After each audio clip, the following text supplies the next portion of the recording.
Hey, what's going on, everybody? Welcome to episode number 25 of the Everything NYJ podcast.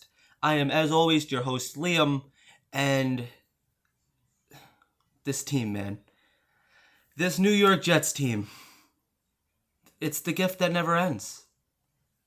When does the stupidness surrounding this team come to an end? Before we get into all this, I just wanted to mention that you could follow me on Twitter at EverythingNYJ. If you guys like this video or dislike it, give it a thumbs up or a thumbs down. You could give it a thumbs down as long as it's not at me. I understand that this team deserves a thumb down. But go subscribe to the channel, like the video, share it, all that kind of good stuff. You know the deal. We have a couple different things that we're going to get into today. We're going to, obviously the big story of the week is the Jets went out and signed Joe Flacco. They traded for Joe Flacco. We're going to get into that. We're going to get into Mike White. We're going to get into Woody Johnson. We're going to get into some fan questions. We have a couple things that we're going to get into today. So let's start off with the big news of the week. The Jets traded a sixth-round pick that can turn into a fifth-round pick potentially for the quarterback that we had last year here in the building that we could have just re-signed and not give up draft compensation for, Joe Flacco. How do I feel about Joe Flacco? So, with Joe Flacco, I think he's a serviceable quarterback. He's at the stage of his career where he's a backup, but I don't think he knows that. Joe Flacco, he's not a mentor. He's even said that he doesn't want to mentor these young rookie quarterbacks. He doesn't want to work with young quarterbacks in general. He wants to be the starter, which that's fine. Somebody like him, I trust that he can come in and run the offense. Today, during the press conference, Robert Saleh was asked, Joe Flacco, I almost said Joe Douglas. Joe Flacco is going to be here on Friday working out with the team, but they asked him if he's going to be able to know the playbook and know the plays and all that kind of stuff. And he said yes because, he has worked within that Shanahan system before with a couple coaches, coming from that breed. Which fine, Joe Flacco, he's a veteran quarterback. I'm sure he could figure it out in all honesty. But he's actually not even the starter. And another thing, the reporters were ripping Saleh to shreds today because they asked him, if Joe Flacco was going to be the starter, and he said no, Mike White is going to be the starter. So then they basically told him, they're like, so you gave up a sixth, possibly fifth round draft pick to have a quarterback possibly play for 2 games? Because, I'm pretty sure that, they don't want to get blown out on primetime TV against that Thursday night game against the Colts. So that's the reason that I kind of think that they did bring him in. And I believe it. Mike White is going to be starting. And I'm going to be honest with you. I think Mike White looked a lot better than a lot of people thought he was going to look, including myself. Even during preseason, I went to the scrimmage, and I understand you can't take much away from the preseason. But I think that Mike White looked better than James Morgan out there. Obviously, James Morgan is no longer here. But I think that Mike White, he looked okay. He had the 1 touchdown, 2 interceptions. Not great. Nothing great. But, all things considered, I'm kind of just really excited. I want to see how 4 quarters with a different quarterback looks in this system. Is it Zach Wilson? Is he the one struggling? Is he gun shy? Because he looks like he's demoralized out there. You can't deny that Zach Wilson is demoralized.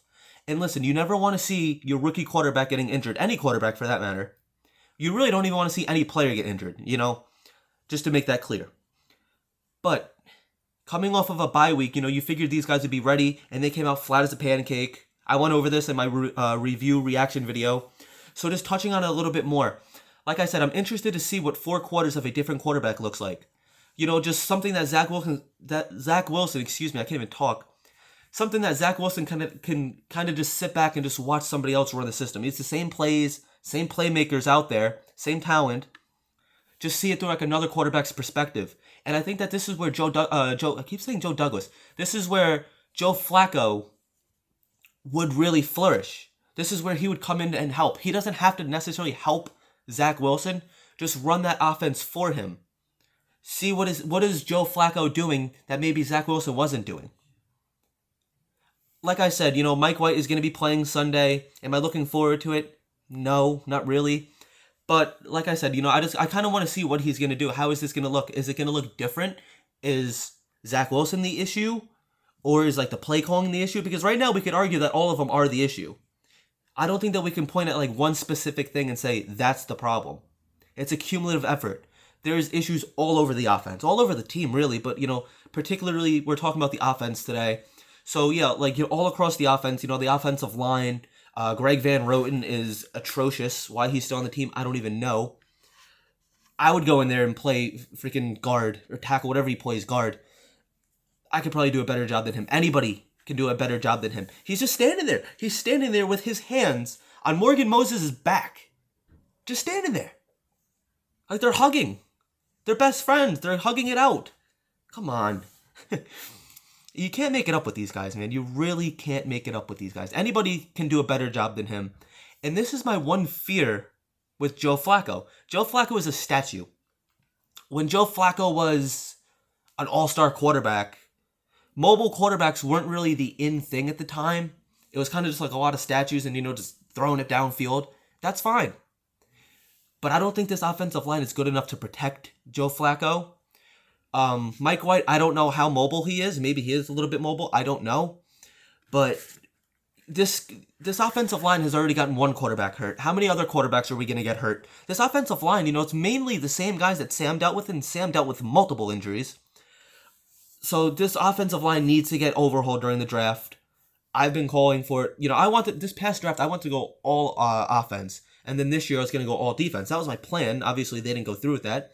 Whatever, I understand you need a couple guys on each side of the ball, yada, yada, yada, whatever. It works. Well, maybe it doesn't work because we were playing horribly.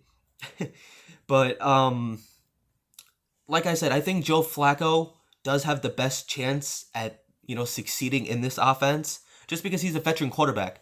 And it's a veteran presence that this team desperately needs. But with that also being said, there's multiple sides to this. And I see both pros and I see cons. The only pro being, like I said, he's a veteran quarterback. He could come in, kind of know the system a little bit, learn the system very quickly. If he doesn't, he's going to be understanding. He's going to be understanding with the verbal part of it. He's going to know the names of the plays, what they're called. That's great. And then maybe Zach Wilson can kind of learn a thing or two from him, just watching him play and just watching him prepare for the game. That's great too. But on the other hand, like I said, he was already in the building. We should have just re-signed him. But now we're giving up draft compensation for this guy that doesn't even want to be here. Because if he did, he would have re-signed a contract. It's just, why do we have Josh Johnson on the team? He's supposed to be our veteran quarterback. He's okay. I haven't seen him play in a long time. He had a couple plays during preseason this year, but other than that, no, we haven't seen anything from him. So why is Josh Johnson on this team if we're just going to re-sign Joe Flacco? It doesn't make any sense. So then when Zach Wilson does come back, because they actually asked Saleh about this, and Saleh said they want 3 quarterbacks on the active roster at all times. The way this offensive line has been playing, okay, I understand that. But why are we bringing in Joe Flacco? Because you got to figure Mike White is playing Sunday against the Bengals. And then judging on how he does, he's most likely going to be playing the rest of the games. Unless he does, he kind of stinks it up. But at that point, I would have just brought in Josh Johnson. The fact that we are now signing Joe Flacco pisses me off.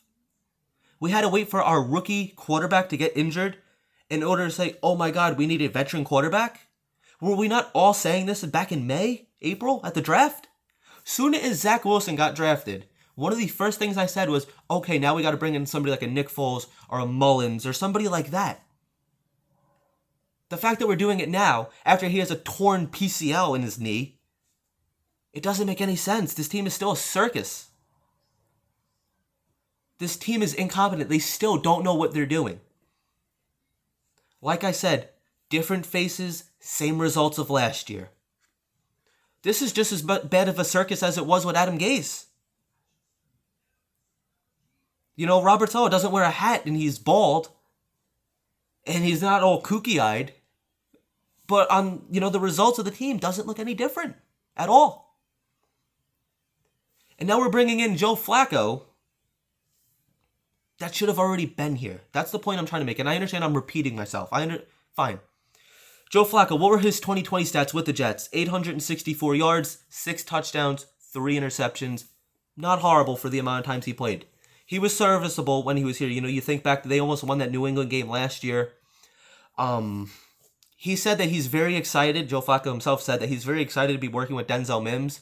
He said that they're going to get him involved in the offense a lot. I don't believe a word of that, because if that was the case, I think he would have already been involved. This team does not have a role for Denzel Mims, and it's very unfortunate. But getting into Woody Johnson a little. So first of all, before we get into Woody Johnson, I want to know, what do you guys think of the Joe Flacco signing? Are you for it? Are you against it? It's just, my whole thing is, I guess I'm for it because, I guess the veteran helps in the building. But at this point, I would just get rid of Josh Johnson. Maybe I'd wait like a week or two, and then I would just cut Josh Johnson. We don't need 4 quarterbacks on the team. Maybe you do. I mean, this offensive line is that bad. Maybe you do. I don't know. I'm not the one making the decisions, because I'd probably make just as bad decisions. I don't know. So getting into Woody Johnson a little bit. Woody Johnson. Woody Johnson, man. I don't understand him. He had a little press conference this week. I don't know if you guys saw it. I didn't see it up until recently. I think he said it yesterday, or was it Monday? He said that, he doubled down on the team like they do every year. When the team starts off terribly every year, a couple weeks in, they're praising the coach, they're praising the quarterback, they're praising everybody. Instead of, he said, I didn't get into the whole thing, actually, I'll be honest with you. But basically, the short version is, I have full confidence in this team. I trust this staff. I trust the players in the building. Everything's going to be fine. Everything is great right now. It's never been better. It's the same thing that you hear in every press conference from these guys, right? These guys are not football guys. They don't know what they're talking about. A couple years ago, when Woody Johnson went off to England, we were glad that Chris Johnson took over. And last year, we were glad to see Woody come back. Oh my God, Woody's back. Everything's great. No, these guys, they both suck. Woody Johnson and Chris Johnson both suck. Nothing to do about it. But there is something that I like that they did. They did what we were all asking for them to do. They gave complete power to Joe Douglas. They kind of took a step back and said, listen, let the football guys at least make the football decisions. Now we got to wonder, are these actual football guys? Are they capable of making football decisions? That's, it hasn't been shown so far. It hasn't. I would like to say yes, because here's the thing. I like the coaching staff. I like Robert Saleh. He's a likable guy, but now he's just a zombie on the sidelines. I've talked about this. I don't understand, he's demoralized. I don't know what went wrong with him. I think the Jets broke Robert Saleh. Oh my God, he's broken. He's broken. We broke him. Can we fix him? I don't know. It's terrible. But yeah, with Woody Johnson, it's the same BS every year. And I would have so much more respect for Woody Johnson if he came out and be like, listen, we got our asses kicked. I know that. I would apologize for it. Be like, listen, I understand you guys pay your hard-earned money to come and support this team. We buy the jerseys. How many Zach Wilson jerseys do we see? All of them. I'm not really a fan of buying jerseys anymore. I'm just completely not. I have a whole closet right behind this camera I have a Revis jersey, I have an Eric Decker jersey, I have a Zach Wilson jersey, I have a Sanchez jersey, all just sitting there collecting dust. I can't wear them. I buy t-shirts and I buy hoodies, I buy hats. That part I do support. Something that I could always wear. I know I could always wear this, and it's still supporting the team. My nose is itchy. Sorry, guys. But, it's just, I would apologize. Listen, I understand you guys are spending your hard-earned money on us, and we're not giving you the results that you guys want.